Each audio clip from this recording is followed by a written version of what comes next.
Hello friends, आप देख रहे हैं सरकारी जॉब भर्ती और मैं हूं हेमंत साहू।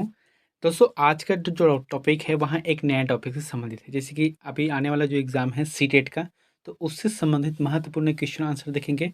दोस्तों, जो बाल विकास है उसमें जो सिलेबस है, ठीक है, तो सिलेबस के आधार पर जो है प्रत्येक टॉपिक का हम लोग जो है थोड़ा थोड़ा विश्लेषण करते चले जाएंगे। और साथ ही जो टॉपिक खत्म हो जाएगा उसके बारे में नेक्स्ट वीडियो में जो एमसीक्यू है, ठीक है, उसके जो महत्वपूर्ण एमसीक्यू है, जो कि 30 महत्वपूर्ण एमसीक्यू को देखने वाले हैं। तो आज के जो टॉपिक है वहाँ बाल विकास के जो सिद्धांत है, प्रिंसिपल ऑफ चाइल्ड डेवलपमेंट का, उसको हम देखने वाले हैं। जो कि क्या कहते हैं, इसमें अलग-अलग जो तर्क है और अलग-अलग जो मनोवैज्ञानिक हैं, उन्होंने अपनी जो विचार है उसको किस तरीके से प्रदर्शित किया है, उसको हम देखने वाले हैं। तो दोस्तों, अगर आप चैनल पर नए हो तो चैनल को सब्सक्राइब कर देना, बेल आइकन पर ज़रूर दबा देना। और साथ ही इस वीडियो को अगर आपको फ्री पीडीएफ चाहिए तो टेलीग्राम चैनल पर जाना, वहाँ से आपको फ्री पीडीएफ मिल जाएगा। दोस्तों, इस टॉपिक में हम लोग जो है सीटेट और जो सीजीटेट है और साथ ही जो शिक्षक भर्ती यानी कि छत्तीसगढ़ शिक्षक भर्ती का जो सिलेबस है उसी आधार पे हम लोग जो है तैयारी करने वाले हैं। तो चलते हैं वीडियो की तरफ। यहाँ पर सबसे पहले देखते हैं क्या पढ़ रहे हैं इसको, बाल विकास के सिद्धांत। तो सबसे पहली बात तो जी यहाँ प्रश्न उठता है कि बाल विकास होता क्या है, ठीक है। अच्छा, ध्यान से समझना एक एक टॉपिक को जो है। देखो, बाल विकास का जो सामान्य अर्थ है वहाँ है बालकों का मानसिक व शारीरिक विकास। कोई भी चीज़ रहता है उसका दो पहलू होता है, ठीक है। तो यहाँ पर जो है अगर विकास करें तो मानसिक विकास है और शारीरिक विकास होता है। तो विकास शारीरिक, मानसिक, सामाजिक, संज्ञानात्मक, भाषाई तथा धार्मिक इत्यादि होता है। देख, सबसे पहले इंपॉर्टेंट क्या है कि दो चीज़ होता है पहलू में, एक है मानसिक और शारीरिक विकास। फिर उसके बाद जो अलग-अलग और विकास आते हैं, जैसे कि विकास के जो शारीरिक विकास है, मानसिक विकास है, सामाजिक विकास है, तो इत्यादि प्रकार के यहाँ आते हैं। तो कह सकते हैं कि जो बाल विकास का जो सामान्य अर्थ है यही है कि मानसिक और शारीरिक जो विकास करना ही बाल विकास है। इसके बारे में पढ़ना। तो यहाँ पर एक और देखे थे इसके बारे में क्या-क्या और कहते हैं कि विकास का जो संबंध है वहाँ गुणात्मक होता है। तो गुणात्मक के अंतर्गत क्या होता है, जैसे कि कार्यकुशलता है, ज्ञान है, तर्क है और नवीन विचारधारा। ये जो सभी चीज़ है वहाँ एक गुणात्मक विकास से संबंधित रखता है। दूसरा क्या है कि परिणात्मक, तो परिणात्मक के अंतर्गत क्या है, जिसमें परिणाम निकलता हो, जैसे कि लंबाई में वृद्धि है, भार बढ़ना है, कोई मोटा हो रहा है, कोई पतला हो रहा है, तो ये क्या है, एक परिणात्मक है। तो परिणात्मक के दृष्टिकोण से यहाँ देखा गया है। तो कुल मिलाकर यहाँ पर भी दो पहलू है विकास का, है ना? तो इस तरीक़ा से यहाँ पर होता है। फिर एक चीज़ और पॉइंट क्या है लिखा है मैंने कि शिक्षकों को एक निश्चित आयु के सामान्य जो बालकों की शारीरिक, मानसिक और सामाजिक तथा संवेगात्मक परिपक्वता का ज्ञान होना आवश्यक है। एक टीचर को यहाँ सभी तरीके से ज्ञान होना चाहिए कि अगर छोटा बालक है तो उसके जो शारीरिक, मानसिक और सामाजिक या संवेगात्मक जो भी परिपक्वता है, यानी कि बच्चे में जो भी गुण हैं उसके बारे में जानकारी होना चाहिए। जिससे वे क्या होता है कि एक टीचर उसके व्यवहार को समझते हैं, बालक के व्यवहार को समझते हैं। और जब समझते हैं तो यही क्रिया जो जो कि उसकी क्रियाओं की अपेक्षा जो है सही दिशा प्रदान करता है, ठीक है? जैसे कि कोई बालक जो है कमज़ोर है, अब उसकी जो समस्याओं को समझना है, समझने के बाद जो है उस पर जो है सही निर्णय लेना है और सही कार्य करना है। जब ये दोनों चीज़ हो जाएगा तो वह बच्चे जो है सही दिशा की ओर जो है मार्गदर्शन प्रदान होता है और वह आगे बढ़ता है वहाँ पर। दोस्तों, यहाँ पर जो 2 मनोवैज्ञानिक है, जो महत्वपूर्ण कोटेशन है उसको मैं बता देता हूँ यहाँ पर। आप लोगों को याद रखना है कि किस मनोवैज्ञानिक ने किस बात को इंगित किया है, यानी कि किस बात को कहा गया है। जैसे कि स्किनर के अनुसार, है ना? तो स्किनर ने एक बात कही है कि विकास एक क्रमिक एवं मंद गति से चलने वाली प्रक्रिया है। तो क्या बोल रहा है कि विकास जो है क्रमिक है, विकास कभी रुकता नहीं है। भले विकास करने वाला रुक जाएगा लेकिन विकास कभी नहीं रुकेगा। विकास जो है जन्म से लेकर मृत्यु तक वहाँ निरंतर चलते रहते हैं। हाँ, एक बात ज़रूर है कि वह मंद गति से चलता है कि तेज़ गति से चलता है, तो वो अपने हिसाब से है। लेकिन स्किनर का कहना है कि विकास एक क्रमिक एवं मंद गति से चलने वाली प्रक्रिया है। उसके बाद एक और है कि हर्लॉक के अनुसार से इन्होंने कहा है कि बाल मनोविज्ञान का नाम बाल बाल विकास इसलिए रखा है गया है क्योंकि विकास के अंतर्गत अब बालक के विकास के समस्त पहलुओं पर ध्यान केंद्रित किया जाता है, किसी एक पक्ष पर नहीं, है ना? उसके पूरा जो है समस्त पहलुओं पर विकास करना है, यानी कि उसके फोकस करना है, किसी एक पक्ष को तरफ जो है नहीं देखना है, उसके जो समस्त पक्ष है उसको देखना है, उसके विकास करना है। तो इस तरीके से हर्लॉक और स्किनर का जो उदाहरण है यहाँ पर हमने देखा है। तो दोस्तों, यहाँ पर देखते हैं कि बाल विकास के जो सिद्धांत है, तो इसके सिद्धांत के अंतर्गत कौन-कौन से ऐसे पॉइंट आते हैं। जिससे बालक का विकास होता है उसको देख सकते हैं यहाँ पर। जैसे कि बाल विकास के संदर्भ में कुछ महत्वपूर्ण सिद्धांतों का वर्णन प्रकार से किया गया है, इस प्रकार से किया गया है। देखते हैं सबसे पहले क्या है, निरंतरता का सिद्धांत। दोस्तों यहाँ पर मैंने हालाँकि बहुत शॉर्टकट भाषा में लिखा है। देखो, निरंतरता का विकास क्या होता है कि विकास निरंतरता चलने वाली प्रक्रिया है। माँ के गर्भ से ही प्रक्रिया आरंभ हो जाती है, जन्म से मृत्यु तक चलता है। मैंने पहले बताया था कि जो विकास है वहाँ माँ के गर्भ में, यानी कि माँ के गर्भ में जब भ्रूण की अवस्था में रहता है बालक, उसी टाइम से जो है विकास होने लगता है। हालाँकि उस टाइम उसका जो शारीरिक विकास होता है, कुछ समय बाद उसका मानसिक विकास भी होने लगता है। उसके बाद जन्म के बाद बच्चे का जिस तरीक़े से शारीरिक विकास होता है, मानसिक विकास होता है, तो यही जो है निरंतरता का सिद्धांत है, जो कि इसका पहला पॉइंट है। और यह जो विकास है वहाँ जन्म से मृत्यु तक चलता है। एक व्यक्ति का विकास जो है उसकी मृत्यु के बाद ही समाप्त होता है। हालाँकि देखो, समाज अलग है और व्यक्ति अलग है, ठीक है? समाज का जो विकास है तो कंटिन्यू रहता ही है, लेकिन व्यक्ति क्या रहता है, जब तक उसका जीवन काल है तब तक उसका विकास चलता रहता है। दूसरा पॉइंट क्या बोला गया है कि समान प्रतिमान का जो सिद्धांत है, समान प्रतिमान मतलब क्या होता है कि सभी बालकों का विकास समान प्रतिमान का अनुसरण करता है, किंतु इनमें वृद्धि एवं विकास अपनी व्यक्तित्व के अनुरूप होता है। वे अपनी स्वाभाविक गति से ही वृद्धि और विकास के विभिन्न क्षेत्रों में आगे बढ़ते हैं और इसी कारण पर्याप्त भिन्नताएं देखने को मिलती है। बहुत ही अच्छा प्रश्न है यहाँ पर। देखो, क्या बोला गया है कि समान प्रतिमान का सिद्धांत। देखो, समान प्रतिमान मतलब होता है क्या है कि जब बच्चे रहते हैं तो उसकी जो वृद्धि है एवं जो उसके विकास है वहाँ व्यक्तित्व के अनुरूप होता है। तो वे अपनी जो सामाजिक जो स्वाभाविक गति है, ठीक है, उसके जो स्वाभाविक गति है, वृद्धि और विकास के विभिन्न क्षेत्रों में आगे बढ़ते रहते हैं। अपनी अपनी जो स्वाभाविक जो गति रहता है उस हिसाब से बढ़ता है। और इसी कारण जो है पर्याप्त भिन्नताएँ देखने को मिलती है। क्यों? जैसे कि मान लीजिए कोई 2 बालक है, ठीक है? अगर वहाँ 2 बालक जब दौड़ने लगता है, तो क्या करता है, समान गति से दौड़ता है, लेकिन उसमें एक निश्चित दूरी के बाद जो है एक रुक जाता है और एक चलने लगता है। तो कुल मिलाकर हुआ क्या? हालाँकि गति और जो है वृद्धि तो एक साथ किया है, कार्य जो है एक साथ किया है, लेकिन इसकी जो विभिन्नताएँ हैं, उसके जो शारीरिक विभिन्नता कह सकते हैं या फिर मानसिक विभिन्नता कह सकते हैं, तो उस आधार पर यहाँ पर विभिन्नताएँ देखने को मिलती है। उसके बाद तीसरा पॉइंट आता है, दोस्तों अगर आप लोगों को वीडियो अच्छा लग रहा है, समझाने का तरीका अच्छा लग रहा है, तो वीडियो को ज़रूर लाइक कर देना। और अगर आप चैनल पर नए हो तो चैनल को भी सब्सक्राइब कर देना, ठीक है? यहाँ पर हम लोग जो है सीटेट, सीजीटेट और जो छत्तीसगढ़ शिक्षक भर्ती है, उसके जो टोटल सिलेबस है, उस आधार पे हम लोग जो है एक-एक पॉइंट को देखने वाले हैं। इसमें मैं कोई ज़्यादा लंबा-चौड़ा सिलेबस उठाकर नहीं लाया हूँ कि 1-1, 2-2 घंटे का वीडियो बताऊँगा, बस थोड़ा-थोड़ा टॉपिक है। इसके बाद जो है नेक्स्ट इस वीडियो का जो एमसीक्यू फॉर्म में रहेगा। इससे होगा क्या, आप लोगों को जो पढ़ने का जो तरीका है वह बहुत ही अच्छा हो जाएगा, ठीक है? जैसे एक तरफ थ्योरी पढ़ना है, फिर उसी का एमसीक्यू, फिर थ्योरी, फिर एमसीक्यू, इससे क्या है, याद होने लगता है। उसके बाद तीसरा पॉइंट क्या दिया गया है यहाँ पर, विकास क्रम की एकरूपता।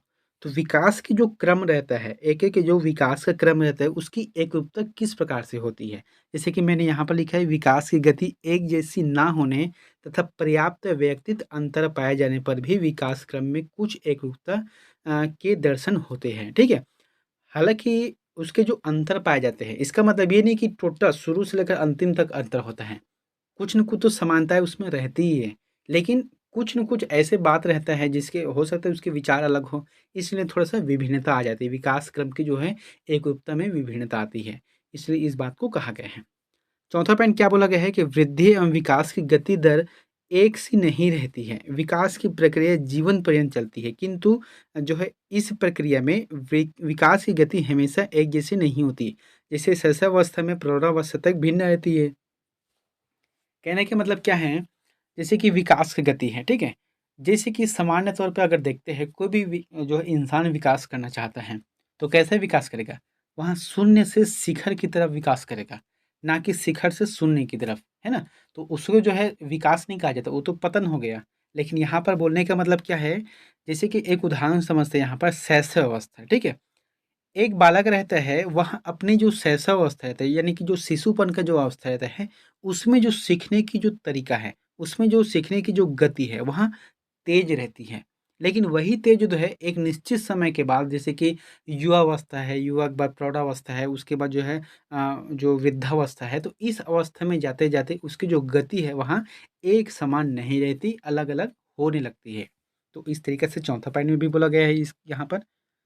उसके बाद पाँचवा क्या है कि विकास समान से विशेष की ओर चलता है। विकास और वृद्धि की सभी दिशाओं में विशिष्ट जो है क्रियाओं से पहले उनके समान रूप के दर्शन होते हैं। ठीक है? तो यहाँ पर क्या बोला गया है, जो उसकी जो विकास है वहाँ सामान्य से विशेष की ओर चलता है। मैंने पहले बताया था कि जो शून्य से लेकर शिखर तक यही जो है विकास चलता है, एक नई दिशा की तरफ चलता है, एक नए कार्य की तरफ चलते हैं और यही जो है आगे जाकर सफलता दिलाता है ये। उसके बाद जो है छठवां में देखते हैं क्या लिखा गया है कि परस्पर संबंध का सिद्धांत होता है। परस्पर संबंध का मतलब क्या होता है? मैंने यहाँ पर लिखा है विकास के सभी आयाम, जैसे कि शारीरिक है, मानसिक है, सामाजिक है, संवेगात्मक है, आदि एक दूसरे से परस्पर संबंधित रहते हैं।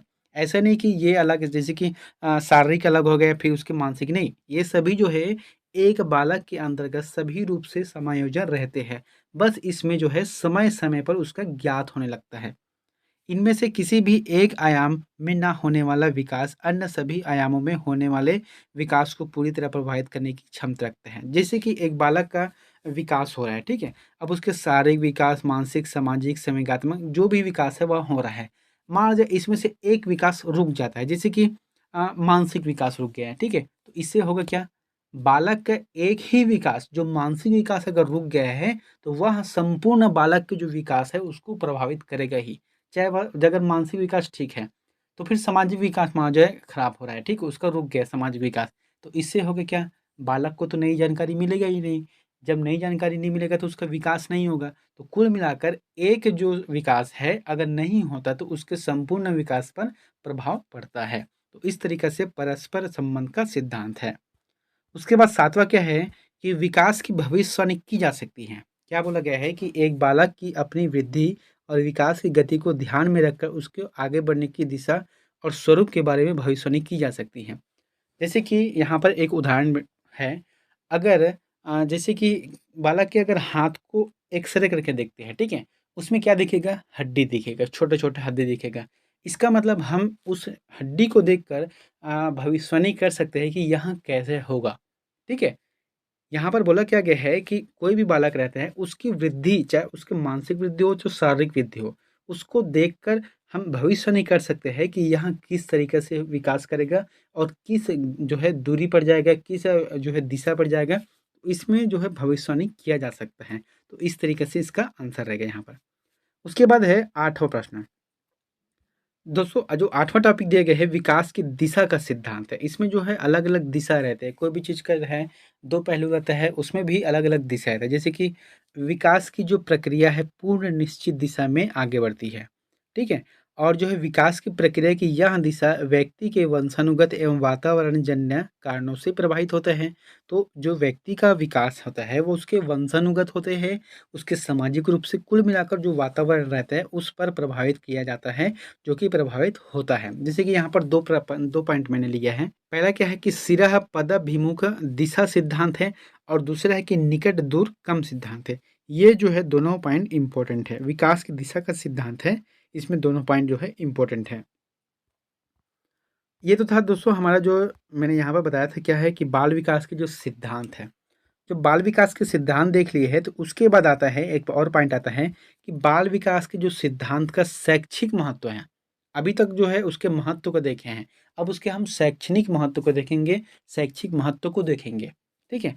जैसे कि यहाँ पर क्या है कि बाल विकास के सिद्धांतों के ज्ञान के फलस्वरूप शिक्षकों को बालकों की स्वभावगत विशेषताओं, रुचियों एवं क्षमताओं के अनुरूप सफलतापूर्वक अध्यापन में सहायता मिलती है, ठीक है? सफलतापूर्वक जो है अध्यापन में सहायता मिलती है। यहाँ पर जैसे अलग-अलग पॉइंट में मैंने लिख दिया है कि वृद्धि और विकास के सिद्धांतों से बालकों की भविष्य में होने वाली प्रगति का अनुमान लगाना काफ़ी हद तक संभव होता है, ठीक है? जैसे कि किसी बालक का विकास हो रहा है, तो उसके विकास को देखकर हम ये तय कर सकते हैं कि यह जो बालक है वह किस दिशा में जाएगा और कहाँ तक जा सकता है। अगर कोई बालक मंद गति का है, तो हम उसके मंद गति से अंदाज़ा लगा सकते हैं कि इसके विकास है यानी कि जो प्रगति का अनुमान है वह कहाँ तक जा सकता है। तो इस तरीके से जो उसके अनुमान लगाया जा सकता है। उसके बाद क्या है उसके बाद क्या है सेकंड क्या है मानसिक, शारीरिक, संवेगात्मक और सामाजिक विकास परस्पर एक-दूसरे से संबंधित है। इस बात को शिक्षक और अभिभावकों को बालक के सर्वांगीण विकास पर ध्यान देने के लिए प्रेरित करता है। जैसे कि शैक्षिक महत्व में क्या है कि अगर बालक में सामाजिक, मानसिक, संवेगात्मक और जो शारीरिक विकास पर एक दूसरे से संबंधित है, तो इस बात के लिए जो है शिक्षक और अभिभावक यानी कि उसके जो पालक रहते हैं, उसको जो है ज्ञान होना चाहिए और जो है इसलिए इसके सर्वांगीण विकास पर ध्यान देने के लिए इसको प्रेरित करना चाहिए। अगर कोई भी एक चीज़ छूटता है, तो बालक का जो सभी और जो माध्यम रहते हैं, उसके जो परिणाम रहते हैं, वो सभी प्रभावित होता है। यहाँ पर तीसरा क्या है कि बालक की जो रुचि है, अभिव्यक्तियों हैं और जो है क्षमताओं इत्यादि के अनुरूप उचित पाठ्यक्रम के निर्धारण एवं समय सारणी के निर्माण में सहायता मिलती है।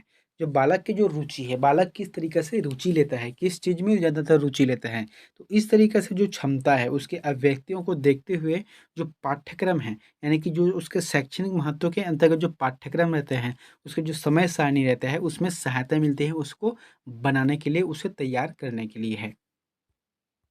तीसरा पॉइंट क्या है कि बालक के सर्वांगीण विकास के लिए शिक्षक को उनके व्यवहार की जानकारी हो, जिससे समस्याओं का समाधान किया जा सके, ठीक है? तो इस तरीके से उसके जो है शैक्षिक महत्व को देखे हैं। उसके बाद आता है कि बालक विकास को प्रभावित करने वाले कारक हैं। तो बालक के जो विकास हैं, बालक अगर विकास कर रहा है तो कौन-कौन से ऐसे कारक हैं कि उसके विकास को प्रभावित करता है? उसको हम देखने वाले हैं कि बालक के विकास को प्रभावित करने वाले कारकों को विद्वानों ने 2 भागों में बाँटा है। 2 भागों में बाँटा गया है। कौन-कौन से भाग हैं? एक आंतरिक कारण है, एक बाह्य कारण। आंतरिक कारण मतलब उसके अंदर का भाग है और एक बाह्य कारण यानी कि बाहर से कोई प्रभावित करता है, वही काम है। जैसे कि आंतरिक कारक कौन-कौन से हैं? बालक के विकास को आंतरिक कारण बहुत हद तक प्रभावित करते हैं। सबसे पहला कौन है? वंशानुगत कारक, ठीक है? जैसे कि वंशानुगत कारण कैसे होते हैं? अगर प्रभावित करते हैं बालक के विकास को, तो बालक के रंग, रूप, आकार, शारीरिक गठन, ऊँचाई इत्यादि के निर्धारण में आनुवांशिक गुणों का महत्वपूर्ण योगदान होता है। क्या बोल रहा है? वंशानुगत कारण। अगर बालक का जैसे कि विकास हो रहा है, ठीक है? उसमें अगर प्रभावित करता है तो मुख्य रूप से वंशानुगत क्रम का होता है। कई बालक कैसे रहते हैं कि रंगों के आधार पर भेद कभी-कभी जैसे कि हम लोगों ने पढ़ा भी है कि रंगों के आधार पर भेदभाव होता है। तो ये क्या है? ये जो है किसी भी चीज़ का विकास को रोकने में सहायक होती है, यानी कि रोड़ा पैदा कर देती हैं। तो यही बात बोला गया है कि वंशानुगत कारण में जैसे कि उसके रूप हो गया, हो सकता है कोई एकदम हष्ट-पुष्ट हो और एक व्यक्ति ऐसा होता है जो दुबला-पतला हो। तो इसमें क्या होता है उसके जो मानसिक रूप से जो प्रभावित होता है उसके विकास, तो यही जो वंशानुगत कारण होता है, जो उसके आनुवांशिकी गुणों को महत्वपूर्ण योगदान देता है, किसमें? उसको प्रभावित करने के लिए। उसके बाद आता है दूसरा क्या है शारीरिक कारक। तो उसके शारीरिक कारक मतलब जो बालक जन्म से ही दुबले-पतले हो, जैसे कि जो कमज़ोर हो, बीमार हो, अन्य जो शारीरिक समस्याओं से पीड़ित हैं, तो ऐसे बालक उनकी तुलना में सामान्य एवं स्वस्थ बच्चे का विकास अधिक होना स्वाभाविक ही है। अगर कोई बालक जो है शुरू से बचपन से जैसे कि होता ही है, जैसे कि हम लोगों ने कई बार देखा भी है कि एक बालक ऐसे होते हैं जो एकदम चंगा होते हैं, ठीक है? जैसे कि हम ठेठ भाषा में बात करें तो चंगा होता है। तो वो क्या रहते हैं, हर चीज़ में एक्टिव रहते हैं। खेल के क्षेत्र में हो, पढ़ाई के क्षेत्र में हो या फिर कोई भी एक्टिविटी हो, तो उसमें क्या है, उसका जो गुण रहता है, वहाँ विकसित होता है। उसके जो विकास होता है, वह विकसित होता है। लेकिन कई बार शारीरिक वजह ऐसे बनते हैं कि कोई बालक कमज़ोर रहता है, हमेशा दुबले-पतला रहता है, ठीक है? आँखों से ठीक से दिखाई नहीं देता। तो ये सब जो बीमारी है वह उसके विकास को प्रभावित करता है। बच्चे में हीन की भावना भी ला देता है कभी-कभी। ऐसा होता है कि हीन की भावना भी ला देते हैं, ठीक है? तो इसके विपरीत कई ऐसे बालक रहते हैं जो कि दुबले-पतले रहते हैं, तो ये जो सभी उसके हीन भावना पैदा करते हैं, जो कि शारीरिक कारक ऐसे होते हैं जो उसके विकास में बाधक पहुँचाते हैं। उसके बाद आता है कि बुद्धि है, ठीक है? बुद्धि क्या है? बुद्धि को अधिगम की योग्यता, समायोजन योग्यता, निर्णय लेने की क्षमता इत्यादि के रूप में परिभाषित किया जाता है। सही बात है। किसी भी व्यक्ति का जो है विकास किस बात पर निर्भर करता है? उसकी बुद्धि पर ज़्यादा करते हैं। कई ऐसे बालक रहते हैं जो कि उसके बुद्धि कैसे रहता है, थोड़ा-सी बात जो समझाते ही वह बहुत कुछ समझ जाते हैं और कई ऐसे बालक भी रहते हैं जो कि बहुत कुछ बता दो फिर वह समझ नहीं पाता। तो ये क्या है? बुद्धि है जो कि अलग-अलग समायोजन है, योग्यता, निर्णय अधिगम इसमें जो है प्रभावित करता है। जैसे कि जो बालक प्रखर बुद्धि के होते हैं उनका मानसिक विकास भी तीव्र गति से होता है। जो प्रखर बुद्धि के होते हैं, जो चेतन वाले होते हैं, ठीक है? तो उसमें क्या है उसका विकास जल्दी होता है। लेकिन जो जड़ बुद्धि के होते हैं उतना विकास नहीं कर पाता वो। उसके बाद आ गए यहाँ पर संवेगात्मक कारण। तो संवेगात्मक कारण कौन कौन से हो सकते हैं, जैसे कि बालक के जिस प्रकार के संवेगों भावों का जिस रूप में विकास होगा वह उनके सामाजिक, मानसिक, नैतिक, शारीरिक तथा भाषा संबंधी विकास जो पूरी तरह से प्रभावित करने की क्षमता रखता है। उसके बाद आ गया सामाजिक प्रवृत्ति। ठीक है, तो सामाजिक प्रवृत्ति के अंतर्गत कौन कौन से हैं, जैसे कि बच्चा जितना अधिक सामाजिक से संतुलित होगा उसका प्रभाव उसके शारीरिक, मानसिक, संवेगात्मक, भौतिक तथा भाषा संबंधी विकास पर भी उतना अनुकूल पड़ेगा। बहुत ही अच्छा है। देखो यहाँ पर क्या है, जैसे कि कोई बालक है, ठीक है, अगर बालक जो है जिस परिवेश में रहता है, जिस समाज में, जो समाज में रहते हैं, तो उसके जो सामाजिक रूप है उसके संतुलित होगा, उसके प्रभाव पड़ेगा वहाँ शारीरिक रूप से हो, मानसिक रूप से हो, संवेगात्मक रूप से हो, भौतिक रूप से तथा भाषा संबंधी जो विकास है उनका जो है अनुकूल पड़ेगा उस पर। आप किस तरीके से व्यवहार करते हो, समाज किस तरीके से व्यवहार करते हैं, उस बालक पर पड़ेगा और बालक के जो विकास है उसमें भी यहाँ प्रभावित रूप से पड़ता है। ये तो था हमारा जो है आंतरिक कारण हो गया। अब देखते हैं बाह्य कारण। तो बाह्य कारण भी अभी तक जो है आंतरिक कारण है, अब बाह्य कारण यानी कि बाहर से उसको किस प्रकार से उसके जो शैक्षिक महत्व है उसको प्रभावित करता है, उसके विकास को प्रभावित करता है, उसको देखते हैं। जैसे कि बालक के विकास की प्रक्रिया को प्रभावित करने में उपरोक्त आंतरिक कारक जैसे कि कारण निम्न बाह्य कारणों की भी महत्वपूर्ण भूमिका होती है। जैसे कि एक क्या है कि गर्भावस्था के दौरान माता का स्वास्थ्य एवं परिवेश, इसमें क्या रहता है कि माता को अच्छा मानसिक और शारीरिक स्वास्थ्य बनाए रखने की सलाह इसलिए दी जाती है ताकि बालक का अच्छे से स्वास्थ्य विकास हो सके। ठीक है, जैसे कि एकदम सिंपल सी बात है, हमारे जैसे कि पहले बुजुर्ग थे, ठीक है, तो बुजुर्ग क्या करते थे, जब माता गर्भ में रहती थी या गर्भ धारण करती थी तो उसको कहा जाता था कि अच्छी अच्छी किताबें पढ़ना है, धार्मिक चीज़ों को देखना है। इससे क्या होता है कि बच्चे के जो मन रहता है उसके मानसिक प्रभाव अलग से पड़ता है। तो उसी तरीके से कई बार जो डॉक्टर लोग भी बोलते हैं कि जब गर्भावस्था के दौरान माताओं को अच्छी चीज़ खाने के लिए देना चाहिए, ठीक है, उसको योग करना चाहिए, उसको व्यायाम करना चाहिए। इससे क्या होता है कि बच्चे पे प्रभाव पड़ता है। तो ये भी एक कारण है उसके प्रभाव करने के लिए। अगर उसको माताओं को ठीक से ना दिया जाए कोई भी चीज़, अगर मानसिक रूप से हो, शारीरिक रूप से हो, तो यहाँ जो प्रभाव उस बालक पर पड़ता है। तो इस तरीके से एक क्या है, गर्भावस्था के दौरान जो है माताओं का स्वास्थ्य एवं परिवेश को कहा गया है। उसके बाद दूसरा क्या है, जीवन की घटनाएं। यदि बालक के साथ जो है अच्छा व्यवहार हुआ तो उसके विकास की गति सामान्य होगी, अन्यथा उसके विकास पर प्रतिकूल प्रभाव पड़ेगा। ये क्या है, जीवन की घटनाएं हैं। कभी कभी जीवन में ऐसी चीज घटना हो जाती है जिससे बच्चे जो है पूरी तरह से टूट जाते हैं। बच्चे जो है, बुजुर्ग भी टूट जाते हैं। इसलिए कहा जाता है कि जीवन की वहाँ कौन सी घटना है जिससे बच्चे प्रभावित होते हैं, और प्रभावित में अच्छे भी प्रभावित होते हैं, बुरे भी प्रभावित होते हैं। इसलिए कहा जाता है कि बच्चों के साथ ना हमेशा सही व्यवहार करना चाहिए। जैसे कि यहाँ पर और पॉइंट आएगा, एक चीज़ मैं यहाँ पर दिखाता हूँ। जैसे कि अब यहाँ पर देखते हैं भौतिक वातावरण। तो भौतिक वातावरण क्या है कि बालक का जन्म किस परिवेश में हुआ है, वह किस परिवेश में किन लोगों के साथ रह रहा है, इन सब का प्रभाव उसके विकास पर पड़ता है। अगर बालक का जो जन्म है अगर अच्छे घर में हो रहा है, मैं कहता हूँ जैसे कि कोई आर्थिक रूप से समृद्ध घर है और जो है कह सकते हैं बुद्धि के रूप में अगर समृद्ध घर है, तो ये जो दृष्टिकोण से बालक जिस घर में पैदा होता है वहाँ बालक जो है उसका विकास अच्छे से होता है। लेकिन अगर कई बालक ऐसे होते हैं जिसका जो जन्म है ऐसे परिवार में होते हैं जो कि थोड़ा गरीब रहते हैं, जो शारीरिक रूप से हमेशा कमज़ोर रहते हैं, तो उसका जो प्रभाव वह उसी तरीके से पड़ेगा। ठीक है, एक मतलब एक ही बालक है, उसका अगर अलग अलग स्थान में देखा जाए तो फिर अलग अलग प्रभाव रहता ही है। उसके बाद आता है सामाजिक आर्थिक स्थिति। ये क्या है, बहुत ही अच्छी चीज़ है। देखो, सामाजिक आर्थिक स्थिति, निर्धन परिवार के बच्चों को विकास अधिक अवसर नहीं मिलते।